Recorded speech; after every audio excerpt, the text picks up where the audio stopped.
ஜெபம். பரிசுத்தமுள்ள பரலோக தகப்பனே, அருமையான இந்த செய்தி வேலைக்காக நன்றியோடு உம்மை துதிக்கிறேன், உம்மை ஸ்தோத்திருக்கிறேன். அப்பா, செய்தி கொடுக்கிற அடியேனை பரிசுத்த ஆவினால நிரப்புங்க. உம்முடைய வார்த்தைகளை கொடுங்க.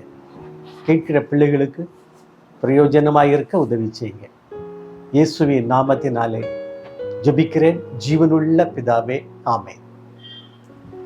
அன்பான தேவனுடைய பிள்ளைகளே, இன்றைய செய்திக்காக எடுத்துக்கொண்ட தலைப்பு, தேவன் உலகத்திலே அன்பு கூர்ந்தார். தேவன் உலகத்திலே அன்பு கூர்ந்தார். யோவான் 3ஆம் அதிகாரம் 16ஆம் வசனத்திலே, தேவன் தம்முடைய ஒரே பேரான குமாரனை விசுவாசிக்கிறவன் எவனோ அவன் கெட்டு போகாமல் நித்திய ஜீவனை அடையும்படிக்கு அவரை தந்தருளி இவ்வளவாய் உலகத்தில் அன்பு கூர்ந்தார். இவ்வளவாய் உலகத்தில் அன்பு கூர்ந்தார். நம்முடைய ஆண்டவர் தண்டிக்கிற ஆண்டவர் அல்ல. நம்முடைய ஆண்டவர் அன்பு கூறுகிற ஆண்டவர். அதற்காகத்தான் ஒவ்வொரு முறையும் அவர் சொல்லுகிறார், உன்னுடைய வாழ்க்கையின் பிரதான நோக்கமே உன் தேவனாகிய கர்த்தரிடத்தில் அன்பு கூறுவாயாக. இரண்டாவது காரியம், நீ உன்னில் அன்பு கூறுவது போல பிறனிலும் அன்பு கூறுவாயாக. ஏனென்றால் ஆண்டவருடைய அந்த நோக்கம் அன்பு. மனித இனம் எதனாலே ஒன்றிணைக்கப்பட வேண்டுமானா அன்புதான். அன்பு இல்லையானா ஒன்றுமே இல்லை. ஆண்டவர் ஆதியில உலகத்தை படைச்சாருங்க. படைக்கும்போது மனிதனை மாத்திரம் தன்னுடைய சாயலாக படைத்தார். தன்னுடைய சாயலாக ஆண்டவர் நம்மிடத்தில் அன்பு கூறுவதற்கு அது ஒரு மிகப்பெரிய ஒரு காரியம். தன்னுடைய சாயலாக தன்னுடைய கரத்தினாலே படைத்தார். ஆதாம் என்கிற ஒரு பெயரையும் சூட்டினார். அவனோடு கூட இருந்தார். அவன் தனிமையாக இருப்பது அவனுக்கு நல்லதல்ல என்று சொல்லி ஏவாளையும் உருவாக்கி கொடுத்தார். அவனுடைய விலா எலும்பிலிருந்தே ஏவாளையும் உருவாக்கி கொடுத்தார். அவர்களை ஏதேன் அப்படிங்கிற ஒரு நல்ல ஒரு தோட்டத்திலே வைத்து பராமரித்து வந்தார். அவர்களுக்கு தேவையான எல்லா பொருளும் எல்லா உணவுகளும் எல்லாமே அவர்களுக்கு அங்கே இருந்தது. ரொம்ப சந்தோஷமா இருந்தாங்க. ஆமாங்க, ஆம் தேவனுடைய பிள்ளைகளே,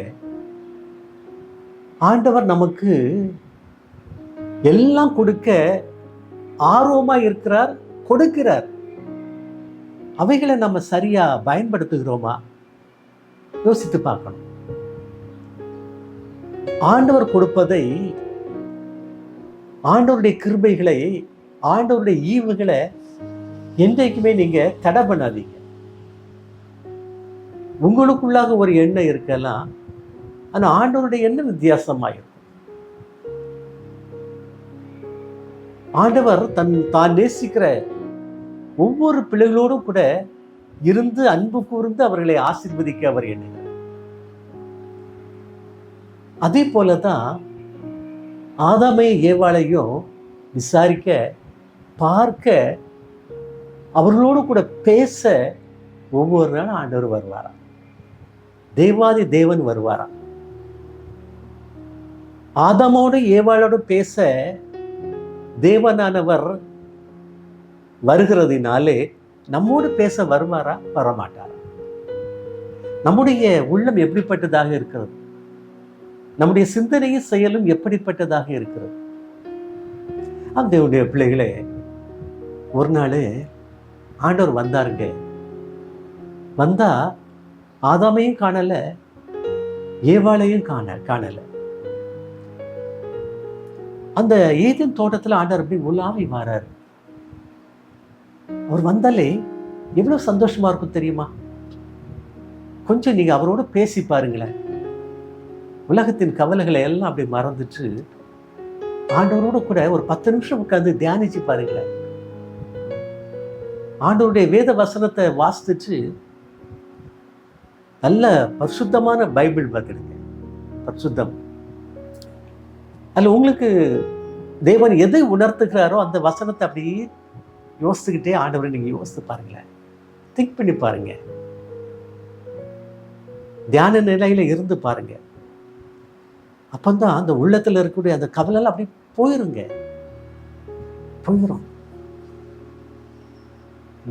ஒரு நம்பிக்கை கிடைக்கும். அந்த நம்பிக்கையில நீங்க சந்தோஷமாயிருங்கள் என்று பரிசுத்த பவுல் எழுதுகிறார். நம்பிக்கையில சந்தோஷமாயிருங்க. ஆண்டவர் மீது உள்ள நம்பிக்கை ஆண்டவர் என்ன தருவாரு, அந்த நம்பிக்கையில நீங்க ரொம்ப சந்தோஷமாயிருங்க அப்படின்னு சொல்லி சொல்றாரு. இங்க பாருங்க, ஆண்டவர் வந்து தேடுன்னு ஆதாமையும் காணோம், ஏவாளையும் காணோம், ஓடி ஒளிஞ்சுக்கிட்டாங்க. உடனே ஆண்டவர் ரெண்டு பேரையும் காணாம அப்படின்னு சொல்லி திரும்பி போயிடல. ஆதாமே எங்க இருப்பா இருக்க அப்படின்னு. ஆதாமே நீ எங்கே இருக்கிறாய்?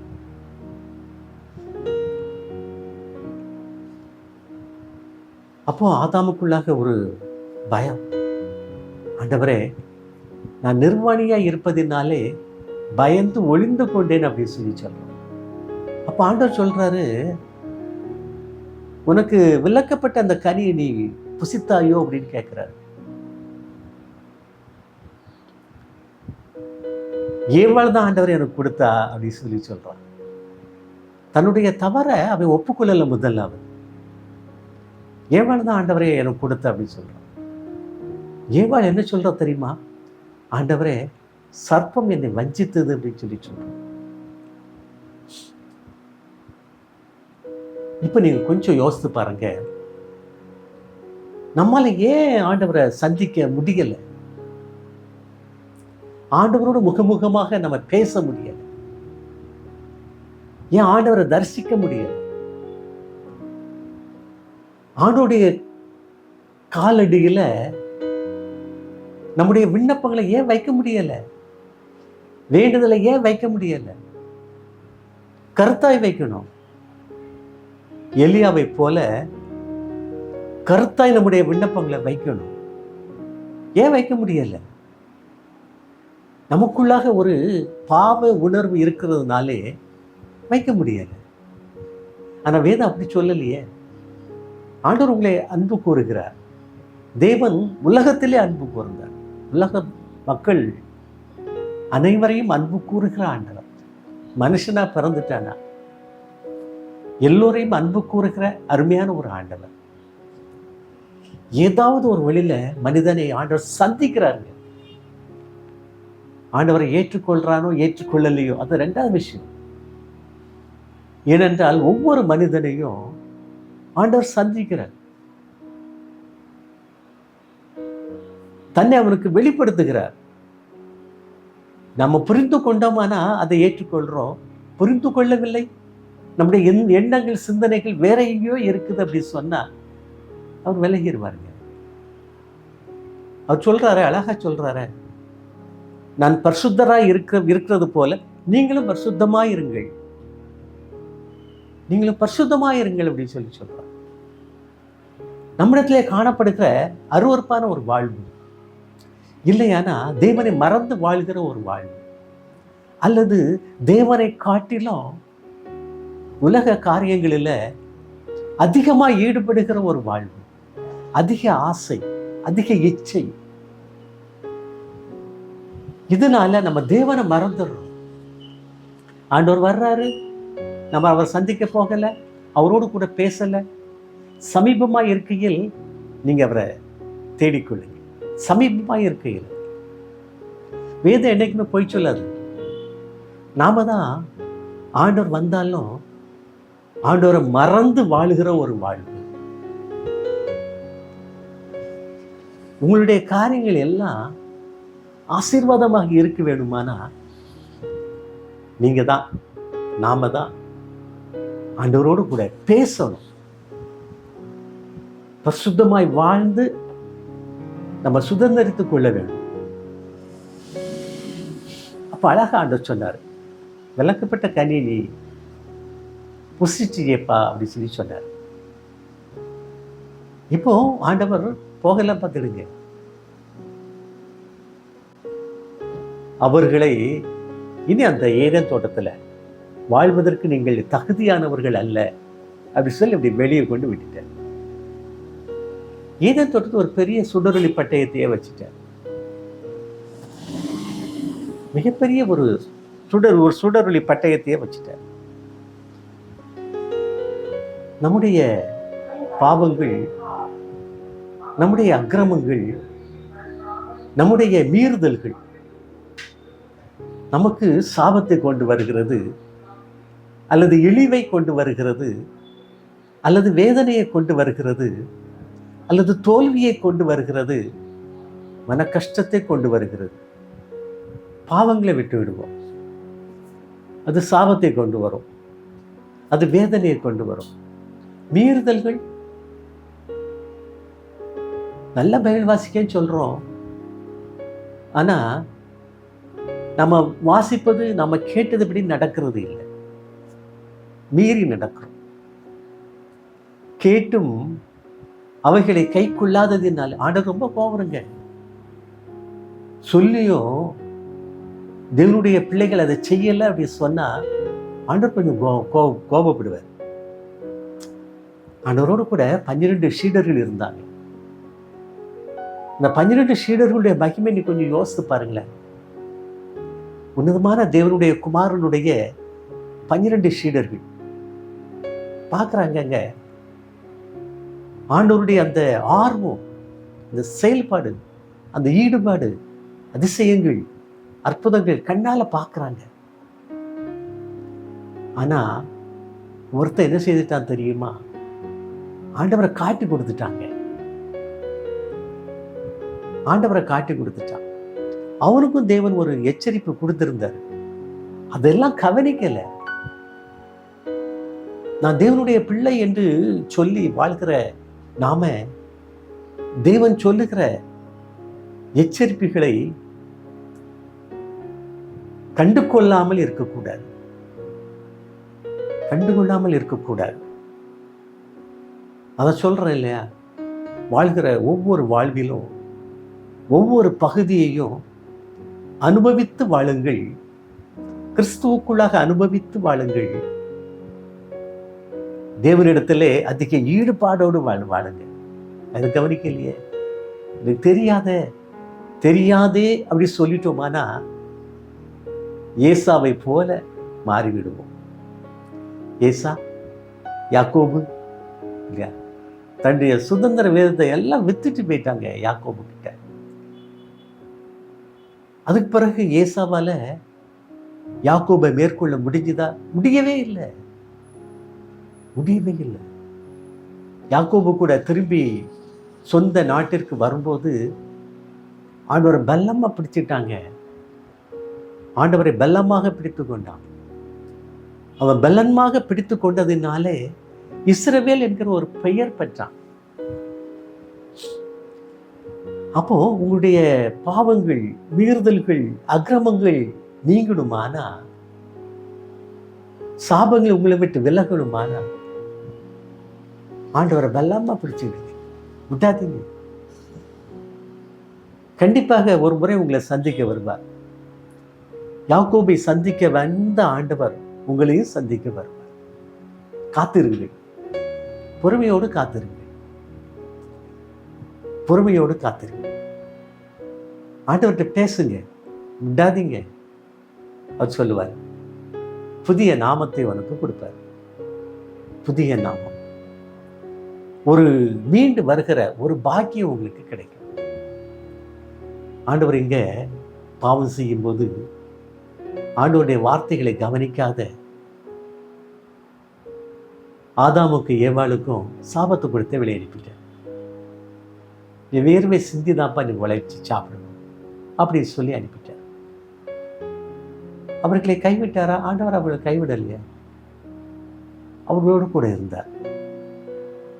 அவர்களுக்கு தேவன் பிள்ளைகளை கொடுத்தார். அப்பவும் தேவன் அவர்களோடு கூட இருக்கதான் செய்தார். அவருடைய பிற்கால சந்ததி ஆண்டவர் ஆசீர்வதிச்சுக்கிட்டே வந்தார். ஆனால் அந்த ஆதாம் ஏவாளுக்குள்ளாக இருந்த அந்த ஜென்ம சுபாவம் இருக்கு பாருங்க,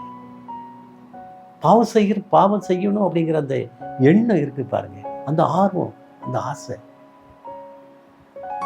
அவருடைய பிற்கால சந்ததி ஒவ்வொருவரோடும் கூட வந்து கொண்டே இருந்தது. சிலர் தப்பித்து வாழ்ந்தார்கள், பலரால தப்பித்து வாழ முடியல. நோவா காலத்துல உலகத்தினுடைய அந்த செம்மையற்ற அந்த இருதயம் ஆண்டவருக்கு விரோதமா இருந்துச்சு.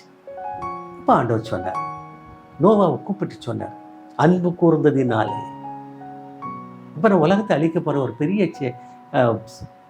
பேழையை உண்டு பண்ணிக்க எல்லா ஜீவன்களையும் சேர்த்துக்கப்பா, யாரெல்லாம் வருகின்றார்கள் அவர்கள் எல்லாம் சேர்த்துக்க, யாரும் வரமாட்டேன் அப்படின்னு சொல்லிட்டேன். கிண்டலும் கேலியும் பண்ணினார்கள். நாள் வந்தது, ஆண்டவர் பேழையினுடைய கதை சாத்திட்டார். மழை பெய்ய ஆரம்பித்தது, அத்தனை பேரும் இறந்து போனாங்க. வெளியே இருந்த அத்தனை பேரும் வாரிக்கொண்டார். நோவா காலத்துக்கு பிறகு அந்த பிள்ளைகளோடு கூட வந்தார். இப்படியாக உலகத்தில் அன்பு கூர்ந்துட்டே வந்திருக்காங்க. அவரை விட்டு விலகி போகிற பிள்ளைகள் மீது அன்பு கூறுகிற ஆண்டவர். ஆனா இயேசு அவர்களை ஏற்றுக்கொள்ளலையே, இயேசு திரும்பி பார்க்கலையே, அவருடைய வார்த்தைகளை அவர்கள் ஏற்றுக்கொள்ளலையே, ஆனாலும் அன்பு கூர்ந்தார். அப்படி பாருங்களேன், ஆபிரகாம், ஈசாக்கு, யாக்கோபு, யோசேப்பு, அந்த காலங்கள் அருமையான காலங்கள். இவர்கள் கர்த்தர்க்கென்றே வாழ்ந்த பிள்ளைகள், ஆண்டவரோடு கூட வாழ்ந்த பிள்ளைகள். ஆண்டவருக்கு பிரியமற்ற காரியத்தை செய்ய தவறுகிற பிள்ளைகள் அவர்களோடு கூட இருந்தார். அன்பு கூர்ந்ததினால் ஆபிரகாம் நமக்கு தகப்பன் என்று நம்ம சொல்லுகிறோம் இல்லையா? அவர்கள் காலத்தில் ஆண்டவர் அவர்களை ஆசீர்வதித்து வந்தார். ஒரே ஒரு ஈசாக்கு தான் இருந்தாங்க ஆபிரகாம், ஒரே ஒரு பையன். ஆனா யாக்கோபுக்கு பாருங்க 12 கோத்திரம். 12 கோத்திரங்கள் இன்றைக்கு எவ்வளவு விசேஷமாக சொல்லப்படுகிறது பாருங்கள். அந்த இஸ்ரவேல் என்கிற தேவன் கொடுத்த அந்த நாமம் எவ்வளவு உயர்ந்ததாக காணப்படுகிறது பாருங்கள். ஆமா தேவனுடைய பிள்ளைகளை, உங்களை பற்றி நீங்கள் குறைவாக எண்ணாதீர்கள். யாக்கோபு ஒரு நிலையில ஒன்றும் இல்லாதவனாக பெற்றோரையும் சொந்த நாட்டையும் விட்டு அனுப்பப்பட்டாங்க. ஒண்ணும் கிடையாது அவன்கிட்ட, எந்த பலனும் கிடையாது, எந்த செல்வமும் கிடையாது. ஆனா அந்த நடு காட்டு பகுதியில தேவன் அவனோடு கூட இருந்தார். இரவும் பகல் அவனோடு கூட இருந்தார். அன்பு. நீங்கள் தேவனுக்கு பிரியமான காரியத்தை செய்கிறீர்களா? தேவன் உங்களிலே அன்பு கூறுகிறார். உங்களிலே அன்பு கூறுகிற ஆண்டவர், அவர் உங்களை ஆசீர்வதிக்கிற ஆண்டவர். நான் கவலைப்படுறேன் அப்படி சொல்ல வேண்டிய அவசியமே இல்லை. எப்போ ஆண்டவரோடு கூட நீங்க ஆசைப்படணும் இல்ல? நீங்க ஆண்டவரை நெருங்கி வந்தா அவர் உங்களை நெருங்கி வருவார். ஆண்டவரை கூப்பிட்டா வருவார் இல்லையா? நீங்க கூப்பிடலைன்னா, அவர் சமீபமா இருக்கிற காலங்களிலே நம்ம அவரை தேடலைன்னா,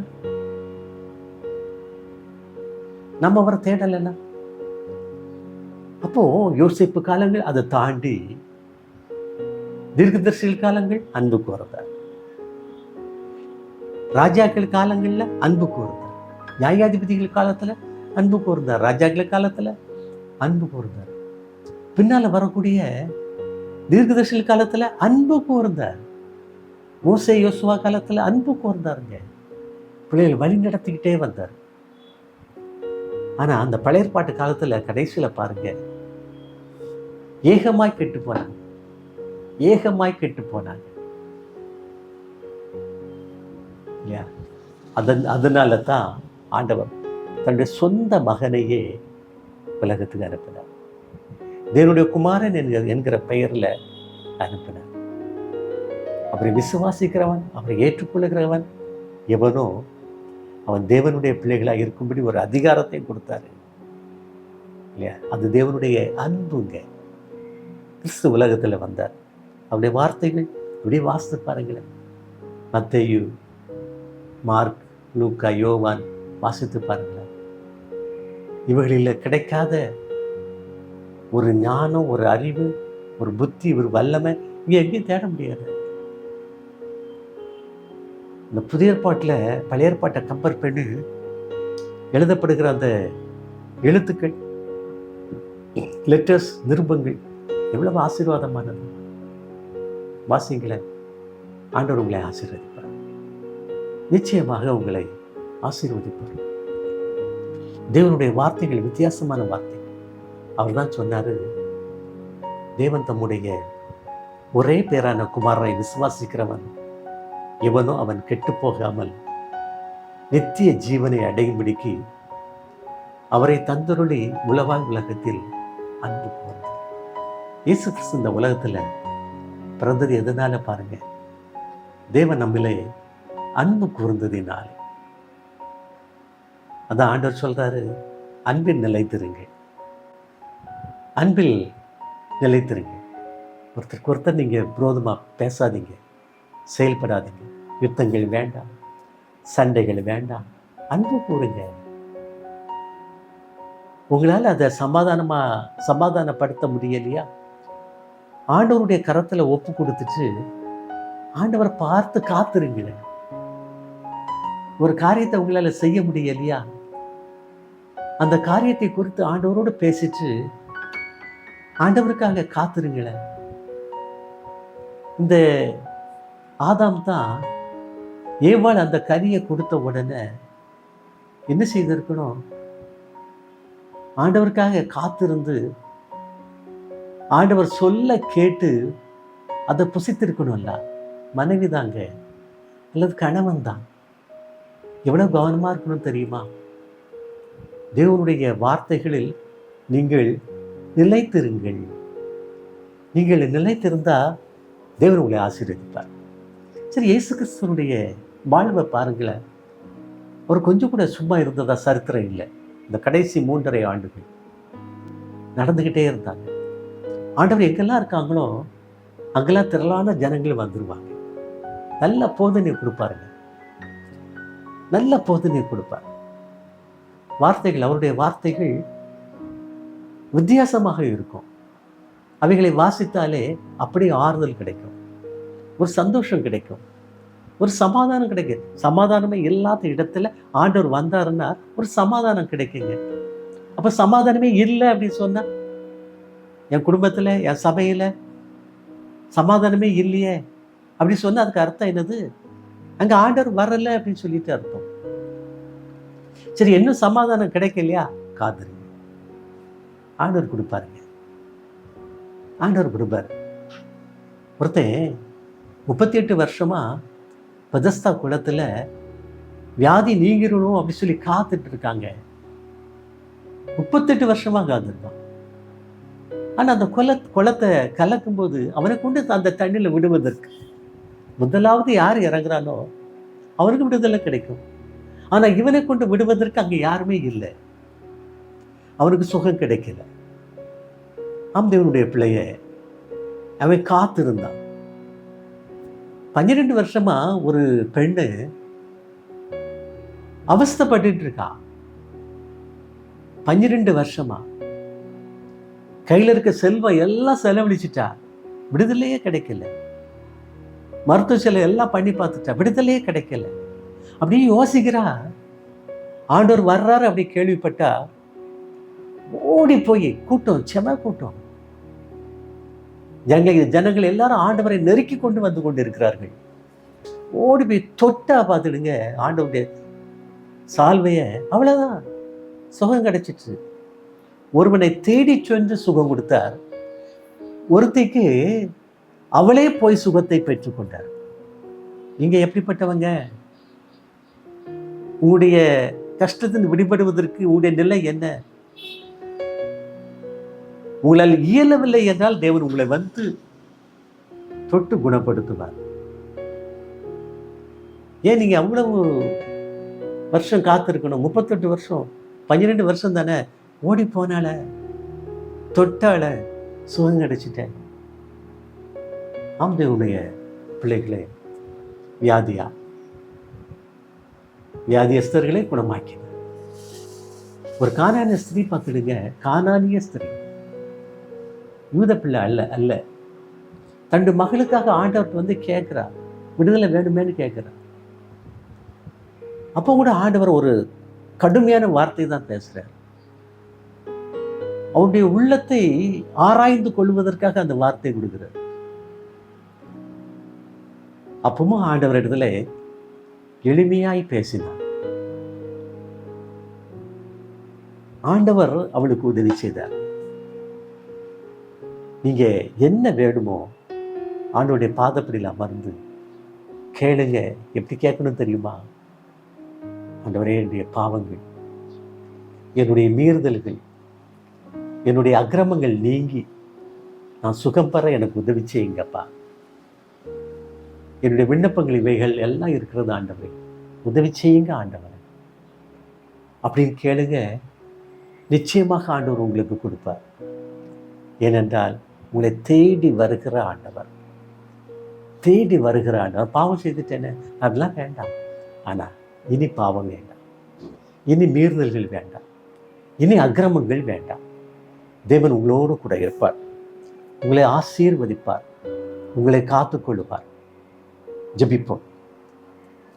கிருபை நிறைந்த ஆண்டவரை, அருமையான இந்த வேலைக்காக உமக்கு நன்றி சொல்லுகிறேன், உம்மை ஸ்தோத்திருக்கிறேன் அப்பா. ஆண்டவருடைய செய்தியை கேட்கிற ஒவ்வொரு பிள்ளைகளுக்கும் குடும்பத்தில், மனதில், பிள்ளைகள் நிமித்தமாய், கணவன் நிமித்தமாய், மனைவி நிமித்தமாய் இருக்கிற கவலைகள் எல்லாம் உமக்கு தெரியும் அப்பா. காத்துக்கொள்ளுங்க, சுகத்தை கொடுங்க, பலனை கொடுங்க, நல்ல வேலையை கொடுங்க, நல்ல ஐஸ்வர்யத்தை கொடுங்க, பிசாசின் தொந்தரவுகளிலிருந்து விடுதலை கொடுங்கப்பா. பேய்க்கும் பிசாசுக்கும் பிலிசூனிய கட்டுகளுக்கும் செய்வனைக்கும் ஏவுதலுக்கும் வஞ்சனைக்கும் விலைக்கு காத்து ரட்சிங்க. ஒவ்வொரு நிலைகளிலும் பிள்ளைகளை ஆசீர்வதிங்க. பிரசுத்தமாய் வாழ அனுகிரகம் பண்ணுங்க. ஞான அறிவு புத்தி வல்லமையை கொடுங்க. ஒவ்வொருவரையும் ஆசீர்வதிங்கப்பா. மன நிறைவை கொடுங்க. கவலையை எடுத்து போடுங்கப்பா. கண்ணீரை தொடைங்க.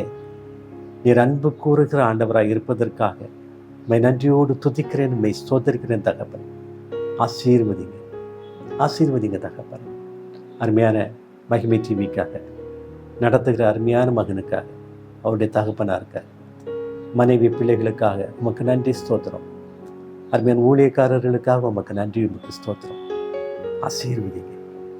இயேசுவின் நாமத்தினாலே ஜெபிக்கிறேன், ஜீவனுள்ள பிதாவே. ஆமேன், ஆமேன்.